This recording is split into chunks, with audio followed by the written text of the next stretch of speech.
Hello, everyone, and welcome to a sticky episode of the Drywall Podcast. I'm your host, once again, Nick Harmon. With us today, Kevin Bush out of Montana on part 4 of our Adventures in Drywall series. We begin talking about the Great Rocky Mountain Adventure coming up in Canada, but quickly switch gears into the world of the wet and stick and why this concept may have died on the vine. Building, they loved it. They said, this is what we're going to use forever. Grabber bought in fully, and they told me, we're going with this. It was full bore on. They did a strip mall shortly after that, and there was a bad batch of glue that came out of the factory. So Lee manufactured this stuff, but he used a coating company in New Jersey that would actually take these rolls of paper that were like 12 feet long, that would score it, put the adhesive on the back, and then put it on rolls. They got a bad batch of glue that would reactivate. Nobody knows, nobody would take responsibility. So they used it on a strip mall. I get this call and they said, you got to get down here tomorrow. All this tape's falling off the wall after it was coated. We talk about why it's so challenging to move new concepts in the drywall space. We also talk about a no-coat failure and how different regions might be more open to new ideas than others. We receive a special pop-in from a builder, and we also get a little bit into political correctness. All fit into this wonderful episode, the 79th episode of the Drywall Podcast. I'm very excited and honored to kick off the 2024 sponsorship series with Columbia Tools as our January and February sponsor. This is the second time Columbia has sponsored the Drywall Podcast, and I'm super grateful to them for that. Stay tuned throughout January for some exciting ice bath giveaways, all culminating into a special Rocky Mountain adventure happening at the end of February, where I'll be interviewing 2 surprise guests. Columbia Tools is a family-owned and operated business that's been rocking the drywall finishing scene for over 4 decades. Manufactures commercial-grade tools in Canada using cutting-edge machinery and all North American materials. Catch my 2-part interview with Aaron and Elliot of Columbia Tools, episodes 23 and 26, as well as my live interview with Bernie St. James, their dad and founder of Columbia Tools, on episode 54. You can also catch this, my full interview with Bernie, on our Instagram page. Have questions about the Drywall Podcast, you hate me, you hate the content that I'm delivering, you hate life, let me know about it. I'm open to listening. You can get in touch with me at info@frescoharmony.com or give me a call at 505-400-9313. I'd love to talk to you about anything. But for now, Kevin Bush in the 4th adventure in drywall on this Adventure in Drywall series. Let's get into it. We've got, once again, Kevin Bush, Adventures in Drywall, the guru of drywall, one of them. And the reason Kevin knows so much is because he spent many years traveling the country selling no-coat for Grabber, and you got to know a bunch of players in the industry, and you ultimately wrote an article for Walls and Ceilings magazine called Adventures in Drywall. If you would like to know more about that backstory from Kevin, you can go back to part 1. After that episode, I decided to have Kevin on periodically so that we could discuss some of these adventures in drywall that he's had, and you're kind of our token industry expert on the show. So that's the background. Now, Kevin was asking about the Great Rocky Mountain Adventure. We were chatting a little bit before the show, which I never do. I like to go in raw we'll get into some specific aspects of no coat and this crazy product called Wet and Stick that I want to know more about. But before that, um, what was your question about the Great Rocky Mountain Adventure? Well, we were kind of discussing this, and I know you've discussed different things through the years with me. Yeah. And you were talking about having some sort of a drywall rodeo or whatever you call it. And I said, we used to do these shows on the East Coast. I think they were called yeah, JLC it was, I Okay. think. Yeah. I I forget it was three letters, either JLC, LB, I don't know. A Yeah. lot of times they were in Providence, Rhode Island. Okay. Myron Ferguson would always be there doing his drywall demos, with a headset. And one year they set up, I think it was at that show, where they had knee walls built, and the contest was who could hang both sides of it and bead them the fastest. And there were outlets you'd have to cut, it'd have to be screwed off, and then the winner would get a prize or whatever. And I thought that you were discussing doing something to that, sort of like that, Yeah. with people from all around the country. And Yeah. I thought it was a cool idea because I've seen it in a small scale at the show, and guys would participate in like that. Is that what you were talking about with this Rocky Mountain thing? No, we were originally talking about an Olympics, but I think drywall rodeo sounds way better. And that might maybe we'll do that in the future. No, a That we do drywall. that one in Montana. Yeah, we do that one The in drywall rodeo in Montana. Montana. Yeah, there you go. Yeah, the drywall Olympics where you would have certain competitions based on like the speed of the bazooka, but it would be judged on all kinds of different factors. You'd have to pick judges, things like this. Uh, we were talking briefly with CSR uh, up in Toronto about maybe hosting something like this. We'd want to get other drywall distributors, manufacturers, things like this online. Trimtex would be a good facility to have something like this at. It was just an idea. It sort of fizzled. And this would be in the stead of, or in addition to, the AWCI. This was coming on the coattails of my experience at the AWCI, which was like it was okay, but you get 7.5 hours of floor time. It's basically the big wigs, rubbing each other's backs and patting each other's butts over the great job that they're doing in and the smaller people like Fresco Harmony, uh, a lot more challenging. We're trying to eke out a little existence here in this industry, and we'll talk about that as well later. But that show isn't really designed for people like me to drop $10,000 for the amount of exposure and the ROI that I'm getting. Granted, I could be better at my follow up, but just for the amount of exposure, I would be better served to fly up to Illinois and do a Fresco Harmony, the great Fresco Harmony adventure that we just had in Illinois with Sean Ramsden, Brawley's Dad Construction, It's Your Man Cam, and Chad. We hung out, had a ball, did Fresco Harmony, had some laughs, and created a lot of content, which generated energy. That's a much better route, money expenditure, energy expenditure for me, marketing wise, than going to maybe an industry show that's the prices are inflated and I don't get the type of exposure that I want and not a lot of interest from people that I really want to be interested in. So that adventure gave birth to the concept. And I think Aaron with Columbia Tools had an idea for a bunch of people coming together because when we were in British Columbia, we did some work for his dad, Bernie, up in Victoria, BC, on this beautiful island. He's got this house that they're remodeling. They had a bunch of wallpaper, this and that he had stripped down, and we did some Fresco Harmony. So when we were up in BC, we were doing this job. We were all having a bunch of fun. Aaron did some funny videos. And Aaron was like one of the guys that works in his company, Tish, his parents, or he's building a house or something, this giant house.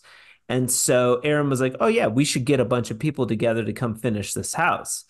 And that idea sort of took root also in Illinois when we were there. And we were like, we should do that. We should have, and Sean Ramsden's sort of spearheading this as the GC, but he's sort of the organizing instrument of all of this.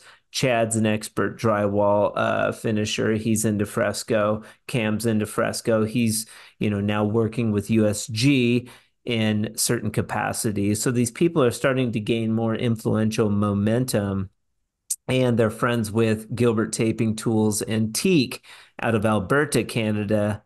Let's all get together and finish this house. How fun would that be? And Right. we could also do fresco too. And now I'm in contact with the designer and Tish, the owner of the house, talking to them. And I've already sent them samples about, because the designer was like, "Oh, I'd love to plaster the whole house if I could, if there was any way that I could." I'm like, "Of course you can plaster the whole house. You're going to have like these ballers up there, myself included, that know how to fresco, have done thousands of square feet. We can do as much as you want." But that idea is on the table too, where we have a training too, where you can learn fresco harmony. Aaron can showcase maybe his bazooka. USG is supplying all of the mud. Trimtex, we want to do some specialty corner bead. Trimtex is offering corner bead. So it's starting to grow into this like reality drywall show, That's pretty HD, cool. like HDTV reality drywall show, where you have these influencers that are doing drywall, where we have companies sponsoring it, and we're all just having a ball on a real house, not a bunch of fake panels. Why Well, I not? told you it's very possible in 2 months there might be an 800 sheet job going up Right. here that they might be interested in doing that on. So that would be Right. very cool. So on a project like that, Chris spearheads the fresco harmony. We use it as a training, and we have people come in. We're not sitting around in a bunch of silly aprons and little trowels making samples. We're doing a job, and I send you into a room, and if you screw it up, we'll redo it. Right. You're getting on the job training to learn this product. Chris gets the job done. I'm there, so there's protection in the job getting done properly. There's peace of mind for the homeowner and the builder that it's going to get done properly, and everybody, we have a bunch of fun. I think it's a win-win. It's a great idea. Yeah, so you and I were talking a little bit. That's the long way of getting around to some of the challenges of marketing new products in this industry. And we were talking specifically about a product called Wet and Stick, which you've brought up. I talked a little bit with Wolfgang on his interview, and it just, for some reason, it hasn't left me the brilliance of this product, where you wet this tape, you stick it to the wall, you don't need any mud, it adheres to anything, but they had a problem and the product lost its momentum. And I wanted to just do a deeper dive into this product, Wet and Stick, from your vantage point. Give us a little bit of background on the Wet and Stick and where it came from. All right. So let's go back to I think our first interview you talked about when we were talking about running the tube. And the first time they sent you up on scaffold to fire tape with a bazooka, which is just retarded. You Yeah. know what I mean? So think about that process. You're up there, even if you're using mud, okay? There's no reason to have to mud around all those protrusions, okay? Yeah. So Do you you remember what I did with the leave, bazooka? Do you remember what I did? yes, you Yeah, threw it. I Okay, threw it. we've all thrown one. So that stuck in my mind, and that's what made me recall the wet and stick. Okay. So I'll go through the history of the wet stick, but just think for yourself, if you could get up there with a water activated tape and you're not getting messy and you've got a little bucket of water, you're getting them wet, you're putting all these pieces around and you're sealing all of these protrusions that go through the holes and sealing them up. No Yeah. mud required. Done. And It's reached all the testing. It was a 2 hour fire rated test from New York City, mold resistant. It passed all the fire tests. Tons of money went into.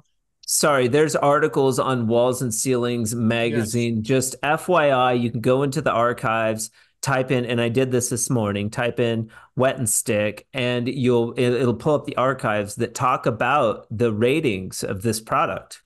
Well, the wet and stick tape was not fire rated. That's where he'd use everything else. Lee Goldman, the owner of Duratape at the time, came out with a product called Blaze Blocker Ice. And it was a fire resistant paper that you could hold up and take a cigarette lighter and just sit there and it would not catch on fire. And he spent all the money to have it fire tested. It reached a 2 hour rating in New York City. It got certified. Okay, so imagine you can use that. Everybody's tried that plastic pink stuff that's crap that falls right off the wall. You have to use the special plastic knife with little notches in it. It would always fall off. It was Okay. expensive. It was a plastic and it didn't work. This Okay. stuff actually, once it dried on the wall from the blaze blow, if you went to peel a paper right off the drywall, that's how good the glue stuck. So you'd never have to worry about it delaminating. So that's why I thought about this when you were talking about fire taping. Hmm. So the evolution was, do you remember you interviewed Adam Luce like Yeah. a month or two ago? Yeah. I originally had met his father. His father was a journeyman taper that was repping Better Than Ever tools. I was working for Grabber. Grabber was sort of looking for a way to get wet and stick tape wet on the back without just rolling into a bucket. So we were at a show. I was called like on a Friday morning Wait a and second, though. Let's back up even farther. So, what was the relationship to Grabber and Lee Goldman? How did those two hook up to start before we get to the Better Than Ever person, Andy Luce? How did those two? How did that connection occur? there was the CEO's brother of Grabber at the time. His name was Doug Holmberg, and he was the vice president of new product development. Okay, And I worked for him. And since I was actually a guy that knew how to work these products, whenever sure. something new would come across his desk or he'd see something at a show, he'd call me up and say, I need you to fly to Portland to check this out. Or, Okay, hey, go down to Texas. So he somehow had hooked up with Lee Goldman with this wet and stick. And I don't remember sure. where that happened. Grabber had a booth at this show. The Loose Boys, Adam, Andy, and Alex, were in a booth with the Better Than Ever tools. And I show up at this show and I see this tape that's water activated. I'd never seen it or heard of it before. And he was sticking little pieces of tape in a little cup of water and sticking it on the wall. And I'm like, well, that's kind of cool. Well, how do you do it in production? He goes, well, I don't know yet. So Better Than Ever Tools had that tool that I think Adam talked about, the super taper. It was a thing that would go into a bucket of mud and you'd string your whole roll of tape through into a little bucket and you'd hand tape with mud. Hmm.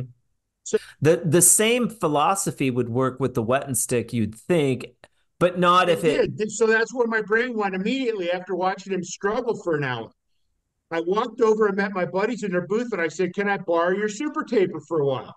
Oh, And okay. we put it in a bucket of water. We put it in our booth and we're pulling it through there. And Doug Holmberg looks at it and goes, that's genius. We could use that for wet and stick. So we Okay. continued the rest of the show using the super taper, running wet and stick through water. I love that synergy. That's so cool how two products can sort of work together. So that was the culmination of the beginning of the relationship. Right. Where does the wet and stick go from there? Or I guess also, how does that relationship develop from there with Well, Doug, after the show, said, I want you to take this out and show it to some people and see if anybody's interested. the wet and And stick so, and the applicator system? right. Now, with mud, you have an activation time where I can reel out 250 feet into a slot box and then go and put it up. Could you do that with the wet and stick? You would have to put it right up because it's all going to stick into a big clump in your box, right? No. You're not putting it into a slop box. So one of the first jobs we took it to was in Virginia, and it was a multi-story old folks home. It was like a hotel. And it was one of the largest contractors in DC area. We took it on the job, showed it to them, and they said, we'd like to try that. So they took those little tiny baker scaffolds, the little ones on wheels that can roll stuff around, and they Yeah. put both of the shelves on the bottom level with a bucket of water and a super taper in it. Oh, okay. And the tapers would roll that little mini baker into the room, and they pull out tape and put it right on the wall, and they go right around. On a commercial job, you've got no ceilings. They were just walking around every room, and it wasn't. You didn't have like 5 seconds to stick it. Once you got it wet, that glue would get real sticky, and it would stay wet for minutes. Did you have to wear You put glove? it on the Did you have wall, to wear everybody. gloves? No, the glue would come right off. It was really cool stuff. It wouldn't react to your skin. And the cool part was it only had one activation cycle. Once it got wet and the glue activated and put it on the wall, once that tape dried, you could get it wet again. It would not reactivate the glue. So when you coated it, it wouldn't get it wet and lift. It was Okay. really, really cool stuff. And just to pause really quick, Kevin has talked with Lee Goldman, and he is okay with maybe being on the show. So we're gonna do we'll do some background on him, which he has a very interesting background, but also his experience with this wet and stick and how his trials and tribulations, which I feel like did not vet fully enough. Like they didn't vet this system because now you're not even talking about a taper. You're talking about some ridiculous apprentice that's just going along throwing this crap on the wall. Like you don't need a But you pro. see, that's why this contractor loved it. He told us I used to have my best finishers running the tubes to tape. They're my Yeah. highest paid guys. He goes, I can drop those guys back now to finish because I can take apprentices to put this stuff on the wall. It's a Yeah. monkey can do it, he said. So Hmm. it really changed their whole process. And these guys were floors ahead. There were floors of units completely taped. So on inside corners, all they do is they pull it through, crease it, put it in, and you take a regular corner roller, roll it into place. It's done. And you would use a corner roller and the glue would not mess up your corner roller. The Okay. glue was only on the back side. The glue wouldn't even come off. You No could good. run a roller over the stuff and it'd seat it perfectly inside 90s. Okay. The stuff worked great. And we'll get into the patching aspects of this product also in a bit because there's some speculation or about patenting and another company that maybe took this idea and sort of ran with it in the patching space, but we're not there yet. Are Yeah, you familiar with the no-coat corners that came out that were called hydro trim? no, no. No-coat, I don't know if they still make them, but they came out with a corner called hydro trim. So no, all the other beads are tape-on beads. So you have to put mud on the wall, Yep. set the corner and roll it, wipe it. Yes. Yes. No-coat came out with a corner called hydro trim. Had the same glue on the backside. Okay. You take a spray bottle of water, spray it down, stick it on the corner, roll it, done, installed. Love it. And they sold truckloads of the stuff. Same exact process on a corner bead instead of tape. It's the same And did we application. talk about the three-way using this technology and they That'd be tried it? perfect on a three-way. Just stick it in there. For some reason, I feel like they tried it or something. I'll have to do a little bit more research. It didn't work for some reason or something or another. They tried doing it or they were infringing on patents. I don't know. I You don't know, want to I always speculate. say, and we talked about it with no coat, we talked about it with the panel max machine. I'm never going to say it's right for every job. And where my brain went immediately when I saw wet and stick tape was the remodeling contractor that does the kitchen, bathroom, basement remodels. Taping is the hardest part. Anybody can kind of coat and sand, but the taping they struggle with. Think Yeah. about this: if none of the companies wanted to even be the market for the DIY And the remodeling guys, I thought, would have been huge because now they can put tape on with water. Okay, so two questions. Yeah, I mean the application possibilities are go without saying. That's why we're fleshing this wet and stick concept out a little bit because this stuff intrigues me. And the not only the innovation of the idea, but why it's not commonplace in the industry today. That's the other part that intrigues me. The company that was doing the project, what was the name of that company? Because they were an early adapter of the wet and stick system and the project that they used it on, and they had like 100% success, correct? Yeah, so the first building was the one I told you about. It was about a 12 to 14 story high rise nursing home type building, like a big hotel. Okay. They used it in the entire building. They loved it. They said, this is what we're going to use forever. Grabber bought in fully, and they told me, we're going with this. It was full bore on. They did a strip mall shortly after that, and there was a bad batch of glue that came out of the factory. So Lee manufactured this stuff, but he used a coating company in New Jersey that would actually take these rolls of paper that were like 12 feet long, that would score it, put the adhesive on the back, and then put it on rolls. They got a bad batch of glue that would reactivate. Nobody knows, nobody would take responsibility. So they used on the strip mall. I get this call and they said, you got to get down here tomorrow. All this tape's falling off the wall after it was coated. Unsuccessfully, the very next job they used it on, it all started falling off the wall. Yeah. So You're Grab at at that point was what's like, your whoa, wait a minute, wait a minute. Is it really going to work?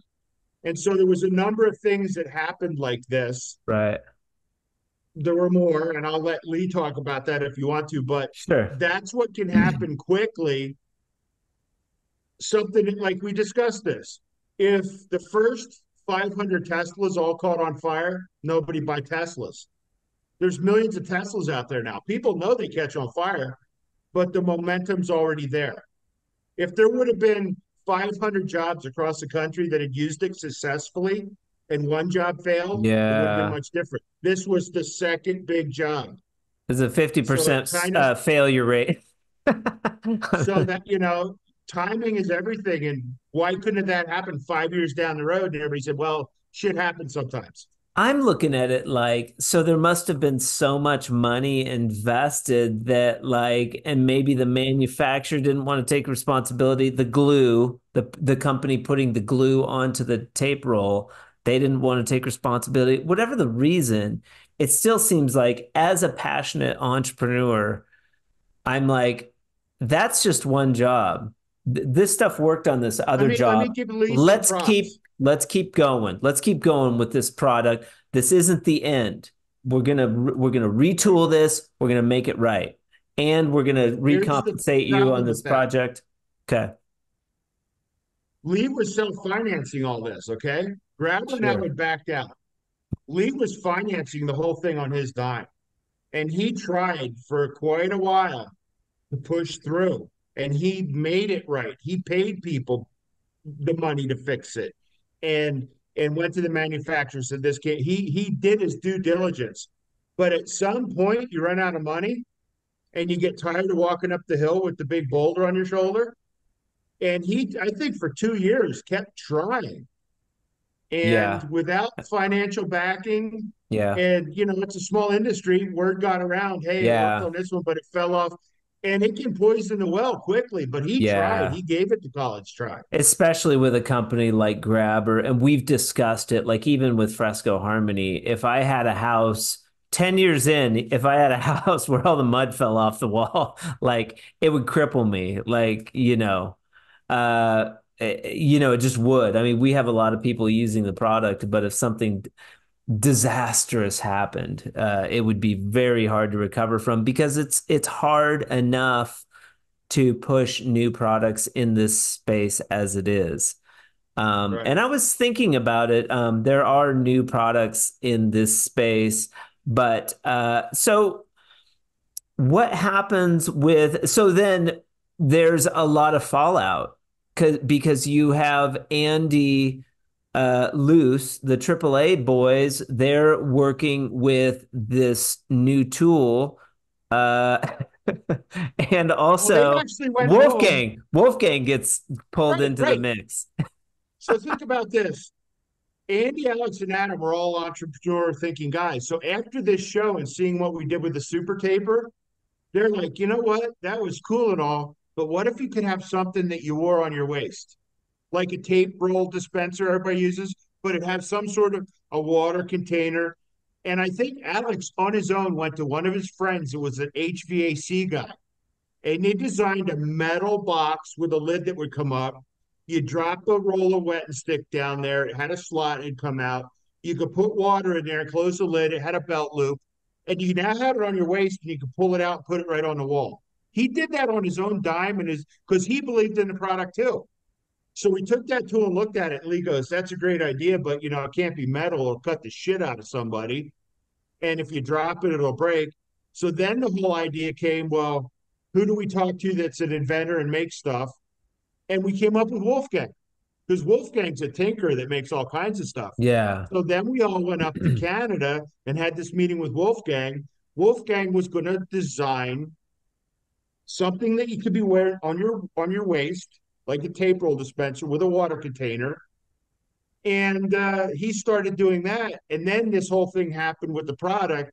Lee actually went to China, found a manufacturer, and I think he called it a saturator. It was made out of plastic that would go on your waist and would do the exact thing. I had a couple in my garage back in the day, and it worked well. He ordered a bunch of them, had them sent over. So he kept pushing, but he was going up this steep hill and he couldn't overcome it. So there was two people making this saturator type tool. There was Wolfgang and there was also and but Wolfgang never really finished it. I think the whole bad batch thing happened shortly after we went and met with Wolfgang. I think he had spent some time to start working on something and making a prototype. yeah, And then the bad thing came and Grabber backed out. And I think Lee probably called Wolfgang and said, "This isn't going to happen. Sorry." So then yeah, Lee took it on his own to manufacture. He believed in it enough to fly to China and meet with an extrusion manufacturer, give them yeah. designs, and they'd send him on over and he'd say, "This isn't quite right." And they'd make another one. They went Okay. through 3 or 4 iterations of it before they dialed it in. And they actually came up with one that worked real well. It was made out of plastic that we basically could give to guys if they buy product. Okay. Wolfgang too says that he still has rolls of the wet and stick in his Does he? I think everybody's So got a every roll floating around somewhere. I don't. I want to see this stuff. Okay. I want to like use it and like I mean, talk about content. And we're starved for new content in the drywall space, these creators and stuff. How fun would it be in the Great Rocky Mountain Adventure to get several rolls of the wet and stick? There you go. I'm sure Lee probably has some. Call him up. Have Lee come out. We'll reinvigorate the wet and stick concept in the space, and we'll just start marketing it, from the ground level. Despite this one failure, it just makes no sense that the powers that be have so much influence that. And I guess this was what year was this too? Early 2000s, probably. And then I'm always like thinking about Fresco Harmony. I was like, God, these guys have this great idea. You've got Grabber, you've got the Better Than Ever boys. Wolfgang's all jazzed about it. He's making tools. People are throwing money at it. One little failure. One little failure. Everybody jumps ship. They're like, no, doesn't work. Makes no That's what sense. happens nowadays. I That mean, makes no sense lawyers to run the me. world and everybody's scared about lawsuits. And Grabber at that point was a very good company. All of their products they stand behind. If a deck failed and somebody used our deck master and it was proven that it was the deck master's bracket's fault, they'd pay to fix the deck. I mean, Grabber always stood behind their products back in the day. I don't know if they still do. I don't work there anymore. So Sure. they were very cognizant of standing behind it. And I think they looked at this job and said, "Oh man, if we have this happen and we got to bite it on a 12-story building, our liability is huge. So I can't really blame them. It's what are you going to do? Somebody at the end of the day looks at the numbers and decides whether it's worth it or not. I feel like the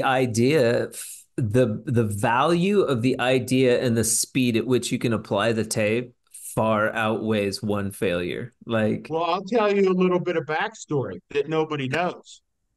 When they first started manufacturing no coat, it's not an exact science when you're taking a piece of paper on one side, putting molten plastic in the center with joint tape on the back, going through an extruder, extremely hot, and as it cools, it deforms.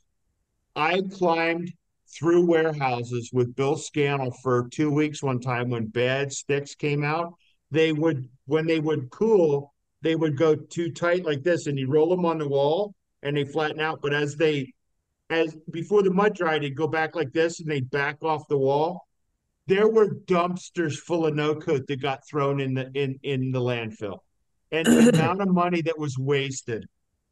But at that point, there was enough success behind no coat, and they promised us that they'd dial it in, and they did.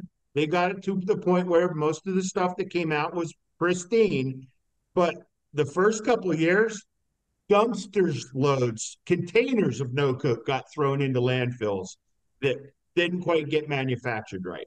but that was one of Grabber's babies. And tell Yep. us too, just especially for laymen like me, like a lot of people, and this is no offense to anybody, a lot of people are like corner beads, corner bead, dude. I knew like Trimtex makes unique corner beads. They're They they're make great products. they're strong. They take Yep. a lot of pride in what they do. There's metal corner beads. There's tape on metal corner beads at Home Depot that you can buy, and you can go tape on metal corner bead. Bead X. These different brands make like corner bead. I never thought about like because people no coat is like Kleenex. It's like a brand. It's like because so people in the industry are really passionate about no coat, just like they're passionate about plaster. Because they don't crack. They don't dent, they don't crack. So pretty much everybody has a tape on version of bead now. When no coat came out, it was new. Everybody was using either metal corner bead or bead X, which was basically a thin piece of metal with paper on the edges. And Thick bead X on the nose, the metal would go like this and it'd still lift. The no okay, coat had plastic in it. So if you hit it, it was like a plastic bumper on a car. It would flex, but the edges wouldn't crack and it'd go right back to its original form. No coat was a pioneer. okay, Everybody's got tape on corners now. And from what I hear, there's some really good ones out there. But no yeah, coat was the first. okay. And so I guess that with the maybe success of no, but you were saying that no coat really struggled, and you personally struggled because you were selling no code. I wasn't selling it. I was the guy that would go out and show guys how to use it and introduce it to them. I wasn't a salesman. But I'd show up on jobs where guys would tell me to get the fuck off their job Yeah, because we use metal and that's all we'll ever use. And they didn't care if it was faster or stronger or took less mud. They didn't care. right. And it was a slog. Now, if you haven't, if you're in the drywall world now and you haven't at least heard the word no coat, you're living under a rock. Everybody knows what it is now. But back in the 90s, nobody knew what this. So they'd say, no coat, you still have to coat it. And I'd say, Nike Airs don't make you fly, but that's what they call those sneakers, you know. So I kind of was annoyed at the name at first, no coat, because guys was like, oh, we'll put it on, we don't have to coat it. I'm like, no, it takes a lot less mud, you still have to coat it. But guys would get pissed off. Well, you shouldn't call it that. You still have to coat it. Right. They're obviously not in marketing. Right. But what else would It's they call it? I mean, a name's a name's a name, right? it's a Night great gears do not make you jump 25 feet in the air, no, contrary to public it's a opinion. great name. It's a great name. Tim Ferriss talks about that naming books, and he wrote the 4 Hour Work Week, which obviously you don't work a 4 hour work week. It's moot, but it's a great name. And then he's got the 4 hour body. He's got the 4 hour chef. He's got names are a big deal. And it's a great name, and it obviously stuck. Um, yeah, yeah. So a little background on Kevin, your history in this industry. I guess I don't know if we've ever delved into that, how you went from drywall to, we probably did, drywall to grabber. Where did they find you? Why did they pluck you out of the trenches to come work for them? Well, yeah, we kind of talked about, I'll quick say, I was an early adopter, and when I saw no code and it was my sole proprietor business, I guaranteed my houses for a year. And so most of the stuff I was fixing after a year were corner beat because people would move in, they'd run into them, they'd crack. If the house settled a little bit, they'd crack, and it took a lot of time to fix them. So when I heard there was a corner that wouldn't crack, and they were 4 times as expensive. Metal was like $30 a box back then. And I think the first boxes of no coat were like a buck 40 or a buck 50 a box. It's a Okay. lot. Yeah. But I thought if I don't have to fix them, it's worth it. It takes a lot less time to put them on. It took virtually hardly any mud at all to coat them. You could run an 8-inch box over them and they look like glass. So I saw the advantages to it. And so the owner at the time lived on the West Coast, and he was on a plane like every week traveling. And I guess he was looking for someone that could kind of help promote his corners. And they came on one of my jobs I was using it on, and they met me, and they offered me a position to come and sell, or not sell, but show no code. And I had always had my own business. I'd never worked for somebody. I had no interest in doing it. Yeah. So they kind of hired me as a rep that they could call in once in a while to help on a big job.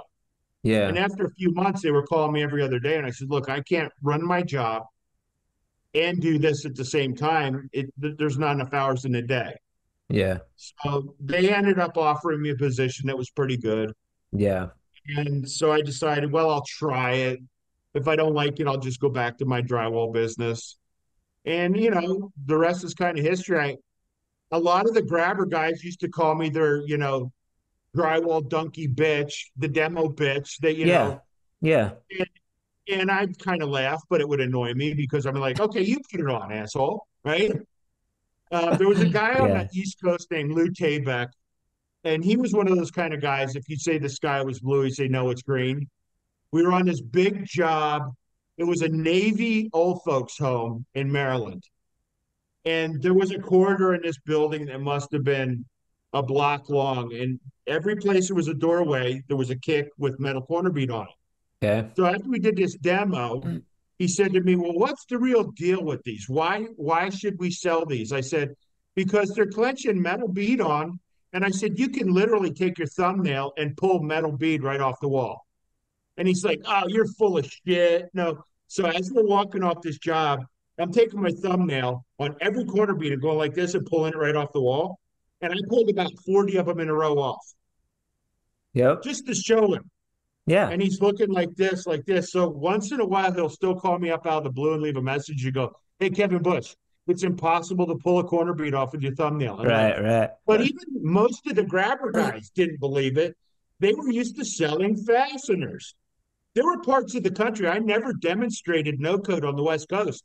The branch manager at the time wanted nothing to do with it. He wanted to sell screws. I never went to California, Oregon, or Washington. He didn't want me there. So the branches that really adopted it, the Northeast, the Philly area, Boston area, the DC area, Virginia. I had a guy, Tommy Sorensen, in the Midwest. He was the rep that would call on the AAA guys. He lived in Green Bay, guys in Texas and Missouri. They realized I was paid by corporate. It cost them nothing to have me to come to town for a week. Okay. They'd have me come and we'd go to 5 or 10 of their customers a day and I'd show it. And they're all of a sudden getting all these sales. Then they're saying to these other branches, why aren't you selling us? So they were kind of drug into this whole corner bead thing, kicking and screaming. But there were branches that wanted nothing to do with these drywall corners because grabbers sold fasteners. And not just drywall contractors are hard headed. Some of the guys in sales are hard headed. They're like, I'm not comfortable with that. I don't want to be bothered. It goes all the way up. It goes all Yep. to the colored mud. And Yep. you're like, hey man, they don't want anything to do with it. Yep. It's it's not making mud and But to me, it's just I always use the analogy of like Silicon Valley. They're always looking for new ideas. You've got these people, these angel investors that are ready to jump on any new idea that comes along because there's a potential One of them's one going to hit and they're going to become millionaires, like right? no coat or wet and stick. Like these ideas are viable. It's not like they aren't. And that brings me to the next thing. There are new ideas emerging in this space. Despite the challenges, we've got Corey with the Tech Dry. Great tool. Like, it's just a great idea. And there's variations on this tool that are endless, that he could make. We were talking about just making plastic ones. How cool would that be? Just less expensive plastic, Well, you've I'll got tell you right now. Tell him this. When Nokia first came out with the outside stick, there was no roller for it. And it was a specific profile. So nobody else's roller would really see them perfect. The first no coat rollers they made out of plastic and they were cheap and we'd give them away. Problem is, if it was winter and somebody stood it on the wall and it fell, it would break. So then they started making them out of metal and they looked like an Ames roller, but they were $100. And guys were like, well, I don't want to spend $100. I'm like, well, you broke 5 plastic ones last month. I'm not going to give you any more. So, I think there's yeah. space for the really heavy metal one that the guys are going to use every day and they want one. But I also Yeah. think there's space for a plastic one that might not survive a fall off of 3 scaffolds, Well, but it'll make another sale. the advantage to plastic one too is you could cut it down. If it was cheaper, I could manipulate it a little bit. It would still be cool and it would still flip Right. out, or I could have a couple or two plastic ones, in my holder. But it's just interesting to me the challenges. Okay. We got a visitor. Tell me your name. Who are we talking to here? That's my nephew Heath that's doing our edition that works with Chris doing drywall. Oh, okay. Heath, yeah. Heath Jimmerson. How's it going, Nick? We love Fresco Harmony.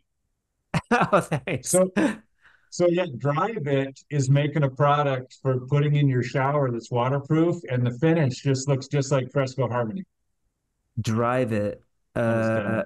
is it micro cement? Yes. It is, yeah, and Yeah. it's the ethos. It's like similar to the ethos product, for the exterior. Yeah. We have a So project.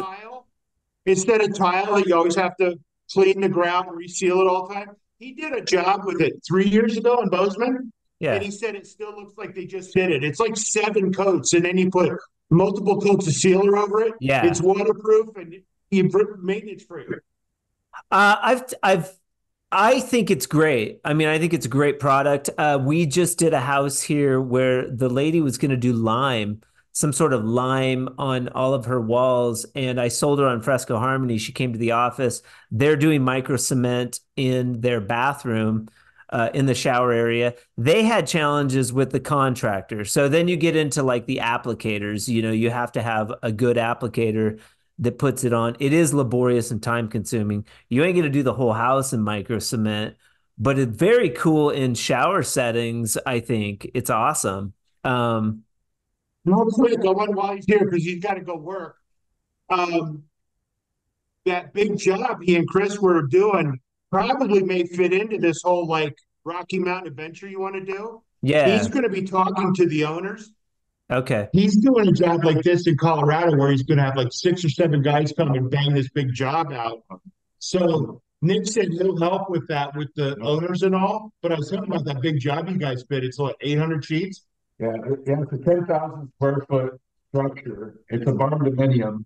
Yeah, just shy of 800 sheets. So I'm gonna try and sell them on some Fresco Harmony on some walls in the living area, which is the second story above, in this barn dominium. Yeah. And so yeah, the thing is gigantic. It's the biggest barn Okay. dominium I've ever seen. It's great. Let's chat. I have some time, like a little bit later. I'll give you a call and we'll just chat about this concept of, Sounds good. yeah. Like 2 months, and all these guys are coming in and figuring it out. Okay. Yeah. Yeah. Yeah. So Nick, when I walk into Cameron's office, it's just like has this amazing Fresco Harmony glow. It's the vibes are amazing. The energy. Yeah. Yeah, it really is. I'm telling you, it's so cool. It I'm really is glad you cool. like. It's Yeah, just, hey, it's just joint compound, man. It's just joint compound. I know, but the other cool thing is with adding like the sand finish and all to make it like an old world Yeah. like plaster wall. What I need, so all the things you got bigger. We'll It's talk awesome. about that too. And that method is fast. Like there's a way to do Really? that sand finish where you can blow it out like very fast. Yeah. Okay. No, We'll I'd like talk to about hear it. about that. Okay. Yeah. All right. Yeah. Well, yeah, Good to meet you, forward to sir. Yeah, we'll that talk. was funny. He just showed up. He's starting my shower. I heard him come through the door. I'm like, I wonder who this is. That's kind of cool. Is he doing the micro cement in your shower? Okay. So in our master bedroom suite, we had one of those tub shower things. My wife hates those. She just wants a walk-in shower. Yeah. So he tore everything out. He's hanging the cement board, and he said he did this shower, and he says it's almost like flat fresco, but it's waterproof. So we went to Yeah. town, picked out.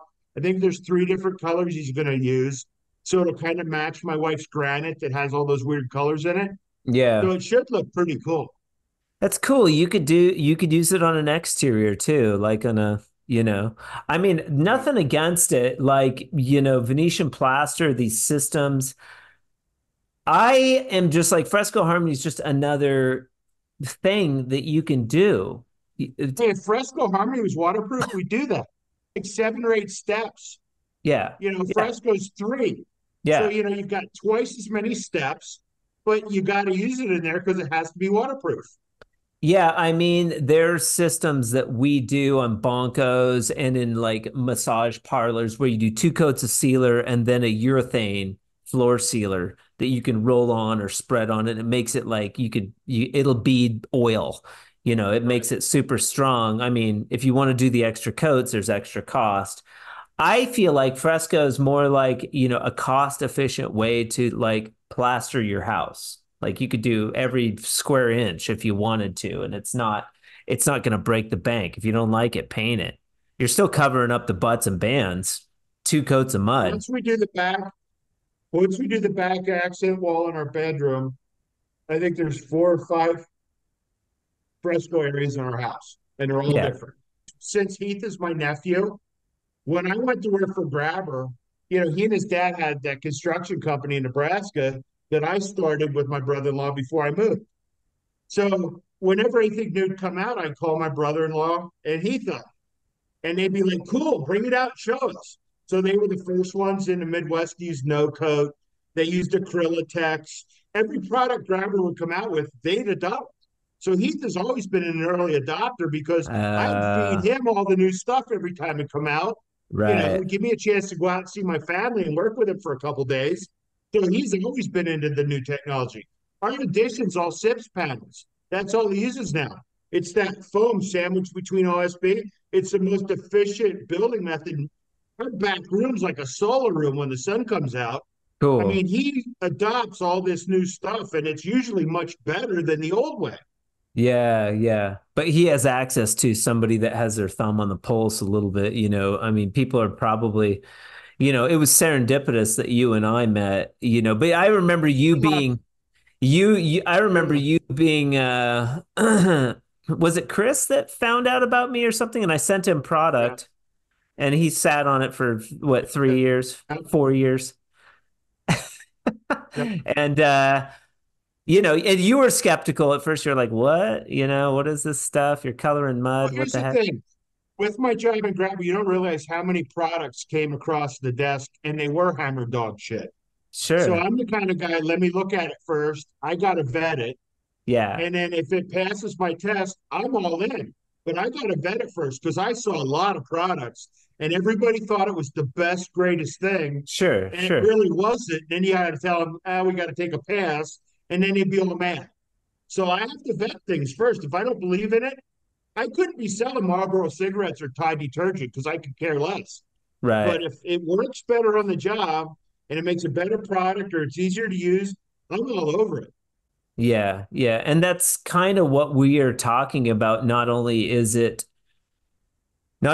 challenging to come up with a new product, but in this space because you get a lot of pushback, but then the product has to be super viable. So it's almost like of the industries to come up with new products in this space is one of the more challenging in the Yeah. construction industry and any industry, I would say. God, it's hard-headed. It's super stubborn. And maybe just the construction industry is that way in general. It's full of good old boys. People just, they've done it. Their grandpa did it this way. Even contractors, contractors tend to actually be a little more open, My to brother-in-law, Heath's dad, was one of the first guys that adopted nail guns when they first came out. okay. And all of the guys who were in town for 40 years and they hand sawed everything and hand nailed, Yeah, yeah. they actually told everybody, don't have him frame your houses. Those nails don't hold as good as a hammer driven nail. Air nails are no good. Sure. And people believe them. I dare you to find a framing contractor that's not using nail guns now. I'm just Yeah. saying, but in the beginning, those nail guns are no good. Yeah. Yeah. I've had plaster contractors here or drywall contractors here in Albuquerque go into the office of distributors that I've talked to, L&W here and New Mexico Plaster Supply, and tell them without ever using Fresco Harmony that it does not work. Like, Yep. and it's like, Same deal. what? Hey, Those man. nail guns don't work. And it's like, well, at least try it first. Maybe you'll be pleasantly surprised, Who knows? Yeah, of course. So a great conversation as always, Kevin. And I will get a hold of Lee and talk to him. You got to shoot me Heath's number because I would like to chat with him about that project. Maybe put him in touch with Sean. I'm happy to help with the fresco. I'm not really running the project. That would be more Sean's arena where he sort of organizes it. He would work with Heath and Chris. Maybe there's compensation there for like pulling all this together. It's a great way to get a job done quickly. That would be the advantage. Maybe they want to, maybe they don't. But it is a lot of fun to get a bunch of drywallers together and just talk shit and have fun. And Right. it would probably it would illuminate Heath's business, on the social media realm, like things like that. But Right. as this emerges, I believe there will be more and more advantages to doing this thing. If these uh, companies are on board with sponsoring products, I don't see Right. why this couldn't be a viable thing. I've talked with there's a builder up in Napa Valley, CRC Builders, really great guy. He did a whole house in Fresco Harmony out of the gate. DC2 Drywall did a whole house, and I pitched him the idea. I was like, "Hey, we're doing this thing." He's like, "Yeah, we got a wine tasting room coming up. It's 2,000 square feet, floor feet. Let's do it. I'll send you the plans." So he was like immediately on board. He likes the fresco, if they can get fresco done, uh, with the owner developer guy coming up and hanging out, and, and work and helping pick colors and things, why not? Right. So, um, we didn't get into any of the adventures in drywalls this round, but I really wanted to vet the wet and stick. It was a great conversation. I feel like I learned a little bit more too about no coat. That story is also interesting to me. If you have questions about no coat, you think it's a crappy product and you want Kevin and I to know about it, you can email me at info@frescoharmony.com and I'll make sure to pass along your criticisms. Well, here, I'll give you one. So back in the day, No Coat came out with okay. You remember the old days when you go to the parts store, lumberyard, and they'd have the calendars they'd hand out to most people with the dogs and the flowers, and then they'd have the one under the counter with the girls, and they'd Yeah, hand it to the guys. yeah, yeah. Okay, you got to know your audience, right? Who's your target market? So Grabber had the Grabber Man. He was an original Grabber clock. You see that guy with the screw going through the middle of him? Yep, That was the Grabber Man. Okay. yep, So all of our logos had the Grabber Man, and he morphed over time.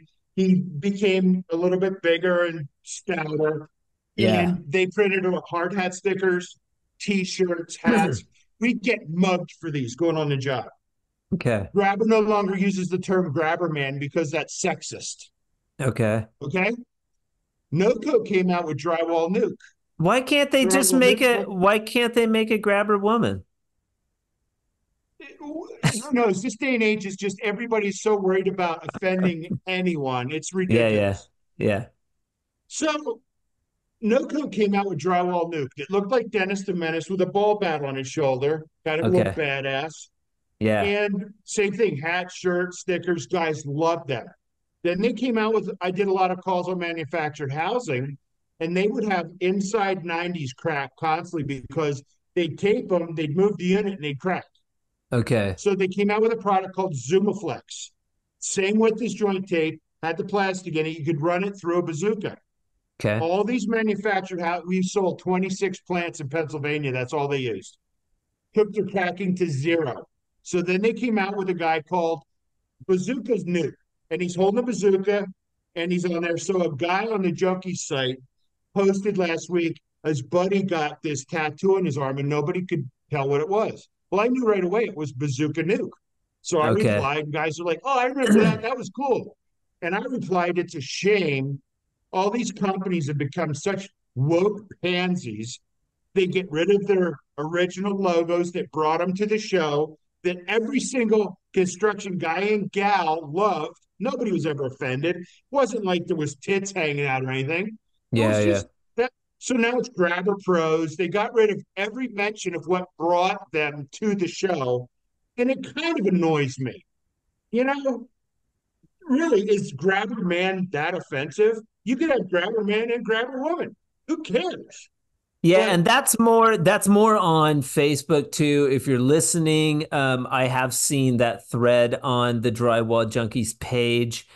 Go check out the thread on Drywall Junkies and Drywall Junkies in general. Kyle Catling, the founder of Drywall Junkies, was on the Drywall podcast a while ago. I can't remember the number of show now, but you can also go and maybe friend Kevin. He's on Facebook. Maybe he'll friend you. Maybe he won't. I don't know. I don't friend anybody. I don't even do shit on so after the pounding I've taken, I don't post anything. I look a little Yeah. bit, but I post nothing.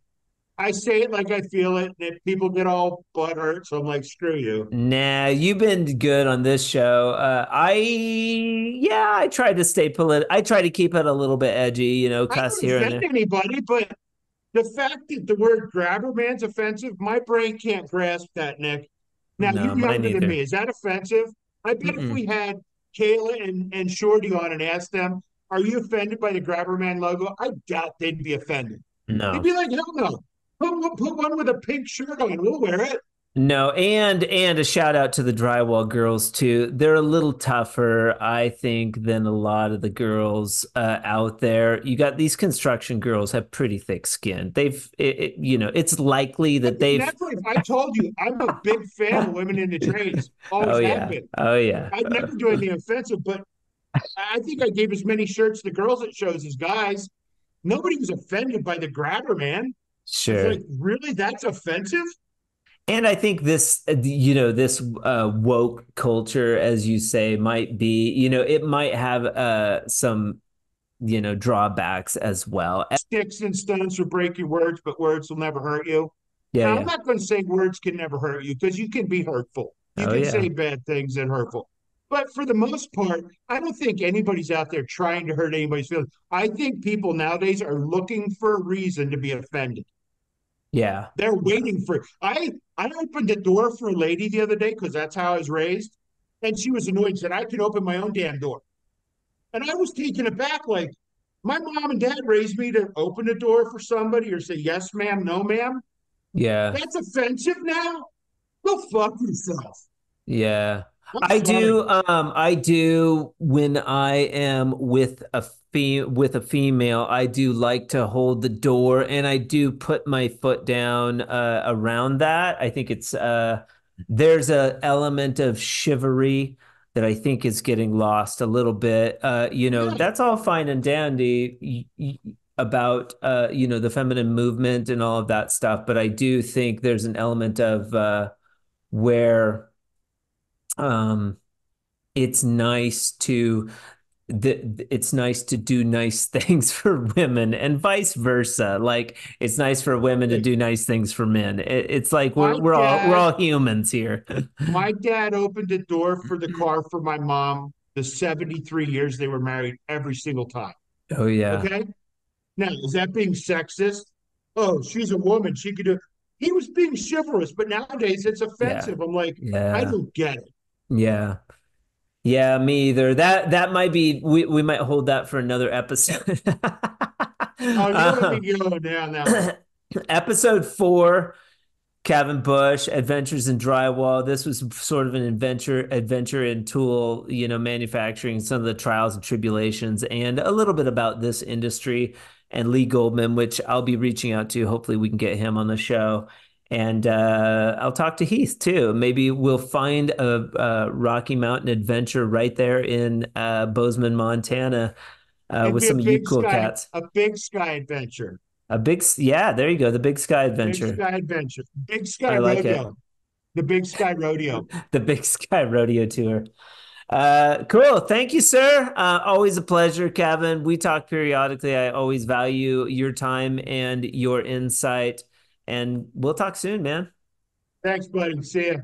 All right, bye.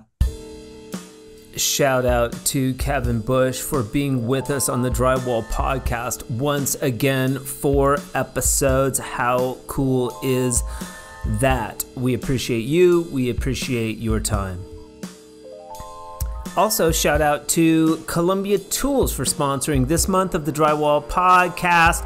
They don't just talk the talk, they don't even just walk the walk at Columbia. Customer satisfaction is their battle cry. Their top priority is giving you a grade A experience from start to finish. Got a question? Got a concern?